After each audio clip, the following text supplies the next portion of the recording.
নমস্কার বন্ধুরা, আরও একটি নতুন ভিডিওতে তোমাদের সকলকে স্বাগত জানাই আর অনেক অনেক ভালোবাসা জানাই। আজকে সকাল সকাল আমি চলে এসেছি, দেখো এত এত মটন নিয়ে। এগুলোকে সব পরিষ্কার করতে হবে আর এগুলোই রান্না করব আজকে। তো চলে এসেছি পরিষ্কার করতে। তো বেশ বেলকুনিটাতে ভালোই রোদ আসে, তো সেই রোদে বসে বসে দেখছি মাটনের মধ্যে প্রচুর নোংরা ছোট ছোট কালো কালো যেই চুলগুলো থাকে সেগুলো, মানে ছাগলের গায়ের চুলগুলো, সেগুলো লোমগুলো আর কি, ওগুলো পরিষ্কার করতে হবে আর একটা একটা করে দেখে দেখে করতে হবে। তাই জন্যই আমি বাইরে এসেছি, কারণ কিচেনের ভেতরে না একদম ভালোভাবে দেখা যায় না। তো এই দেখো কীরকম মুখটা করছি আর পরিষ্কার করছি, কারণ একভাবে এইভাবে পরিষ্কার করতেও একটা কীরকম লাগে, তাই না? একটু কীরকম একটা ঘৃণা ঘৃণা লাগে, তো অনেক কিছু আছে, তো সেই জন্যে মুখটা আমার এরকম হয়ে গেছে। তো আজকে ইচ্ছা আছে মাটনটা নিজের হাতেই বানাবো। তো মশলা টশলা সবই বাড়িতে করে দিয়েছে আমাকে, মানে কেটে দিয়েছে, আর পরিমাণটা আমি বলে দিয়েছি কোনটা কতটা কাটবে। তো মোটামুটি নিজের হাতেই বানাবো। তো আজকে রাত্রের দিকে আমার মা বাবা আসবেন বলেছে, তো সেই জন্যে আমি ভাবছি একটু মাটন বানিয়ে রাখবো। তাদেরকে কিছু বলিনি, কিন্তু আমি বানিয়ে রাখবো, মনে মনে এটাই আছে যে বলবো খেয়ে দিয়ে যেতে। তো সেই জন্যেই তাড়াতাড়ি তাড়াতাড়ি সব কিছু করছি, আর এনেছে অনেকটাই লেটে, 1টা বেজে গেছে। তো আজকে বছরের শেষ দিনটা এইভাবে কাটাবো। আর আমার হাজব্যান্ড ট্রেনিং থেকে আসার পর আমার মা বলেছিল ওকে একটা গিফট দেবে, তো সেই গিফটটা দেওয়ার জন্যেই ও আসবে। তো গিফট বলতে ওর তো কিনে দিলে সেরকম খুব একটা ড্রেস নিজের ইচ্ছা মতো ছাড়া পছন্দ অতটা হয় না, তাই জন্য মা ওকে কিনে নিতে বলেছে। তো যাই হোক, কিছু দিতে আসবে, সেই জন্যই আজকের আশা। এত বড় একটা ট্রেনিং কমপ্লিট করে এসেছে, তারপর তো সেরকমভাবে ওকে কিছু দেওয়াই হয়নি। ভেবেছিলাম কেক বানাবো, বাট কেকটা যেহেতু মানে 2-3 দিন ধরে অনেকবারই খাওয়া হলো, কারণ মা বানিয়েছিল, তারপরে কিনে খাওয়া হয়েছে, অনেকেই অনেকবারই খাওয়া হয়ে গেছে, তাই আর বানালাম না, পরে বানাবো। তো চলো দেখতে দেখতে। আর আজকের রাতটা কিভাবে সেলিব্রেশন করেছি থাম্বনেল দেখে তোমরা বুঝতেই পেরেছো কোথায় গেছি, কি করেছি, মাঝরাতে কি করেছি, সব কিছু তোমাদের সাথে শেয়ার করব। ভিডিওটা শেষ অবধি দেখতে থাকো, আশা করি খুব খুব খুব ভালো লাগবে। তো তোমাদের ফৌজিবাবুর সাথে এটা কিন্তু আমার ফার্স্ট টাইম, কারণ 7 বছর হয়ে গেল বিয়ে হয়ে গেছে, আমি কিন্তু কোনো বাড়ি 1 জানুয়ারি 31 ডিসেম্বর এগুলোতে আমি ওর সাথে থাকতে পারিনি। হ্যাঁ, একবার হয়তো থেকেছিলাম, বাট দুর্গাপুরে ছিলাম না, ওটা বাইরে ছিলাম। তো তাই জন্য সেরকমভাবে ওর সাথে থাকাই হয়নি। তো ছেলে হওয়ার পর তো প্রথমবারই। তো কিভাবে সেলিব্রেশন করেছি সেটা তোমাদের সাথে অবশ্যই শেয়ার করব, দেখতে থাকো, সঙ্গে থাকো। জীবনে কিছু কিছু মুহূর্ত আছে যেগুলো আনন্দগুলো নিজের মধ্যেই থেকে যায়, কারণ সব আনন্দ সবার সাথে শেয়ার করা যায় না। যেরকম সব রকমের দুঃখ সবার সাথে শেয়ার করা যায় না, তাই সব আনন্দটাও সবার সাথে একদমই শেয়ার করা যায় না। আমাদের ফৌজির পরিবারের, মানে শুধু আমি বউ বলে নয়, আমার বাচ্চা সবারই একটা আলাদা জীবন, সবার থেকেই আলাদা। তো আলাদা বলতে দেখো, মাটনটা আমি এখানে স্টক বানিয়ে তুলে রেখেছি আর হালকা করে এটা বয়েলড করে নিয়েছি। তো দেখো আমার মাটন রান্নাটা তোমাদের সাথে শেয়ার করিনি, বাট গ্রেভি একদম মাখা মাখা করে মাটন রান্নাটা করে নিয়েছি আমি। তো মশলাটা প্রথমে কষিয়ে, আর স্টকটা যেটা যখন বয়েল করেছি তখন ওর মধ্যে আমি অনেক রকমের মশলা দিয়ে আমি বয়েল করেছি। তো সেই রান্নাটা তোমাদের অন্যদিন শেয়ার করবো, আজকে তাড়াতাড়ির মধ্যে দেখো মাটন রান্না আমার হয়ে গেছে। আর এদিকে দেখো বাবা মাও চলে এসেছে।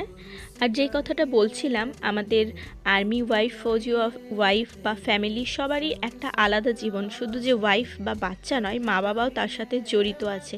কারণ বাচ্চা যখন তার বাবা চলে যায়, একটা বাচ্চার যে কতটা কষ্ট হয় সে বাচ্চা মুখে বলতেও পারে না, প্রকাশ করতে পারে না, কিন্তু তার মনের মধ্যে দুঃখটা থেকেই যায়।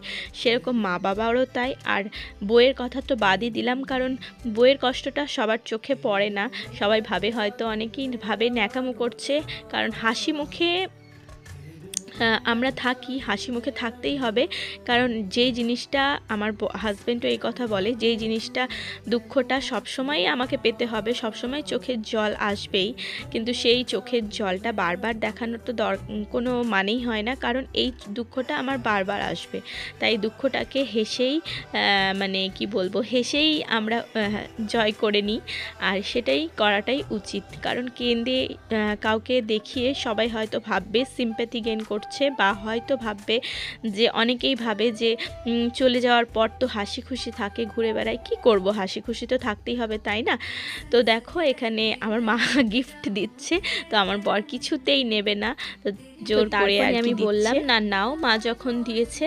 আর এই দেখো আমার ছেলের কিছু একটা রাগ হয়েছে হয়তো, তাই শুয়ে পড়ছে। তারপর মা বাবা খাওয়া দাওয়া করে চলে গেল। আর শীতের পোশাক এই লাল ড্রেসটা আমার মা এনেছে আমার ছেলের জন্যে।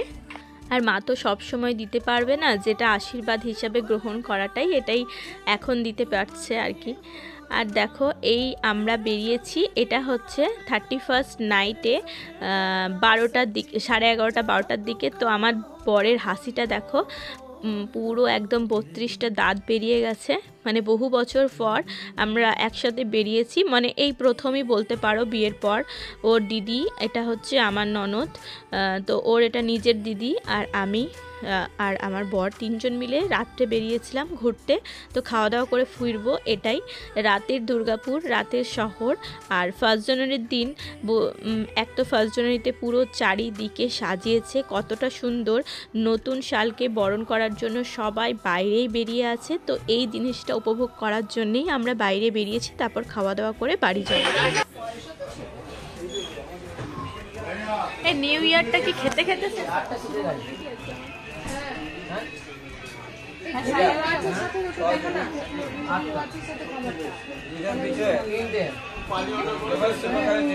ঘড়ির টাইমের সাথে ইয়েটা দেখাতে হবে, খাবারটা প্লাস ইয়েটা। হ্যাঁ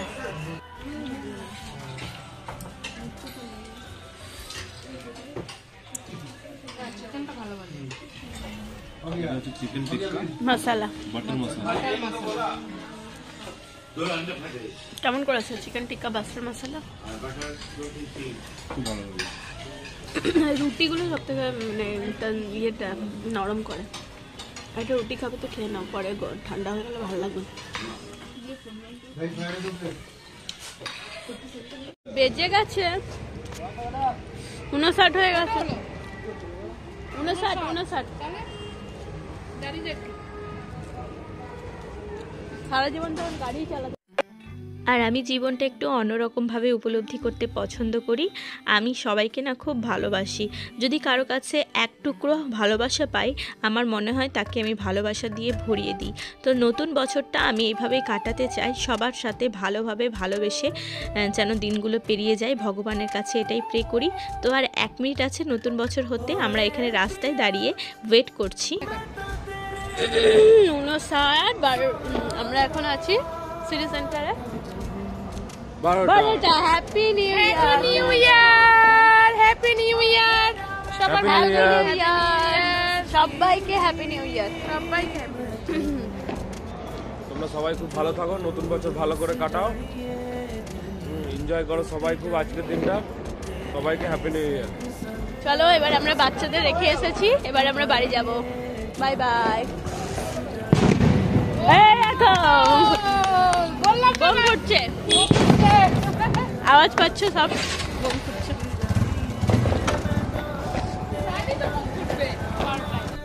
রাত 12টা বাজে, আমরা এখন বাচ্চাদের রেখে বাইরে ঘুরছি। বুঝতে পারছো আমাদের কতটা হাই লেভেলের এনজয়মেন্ট।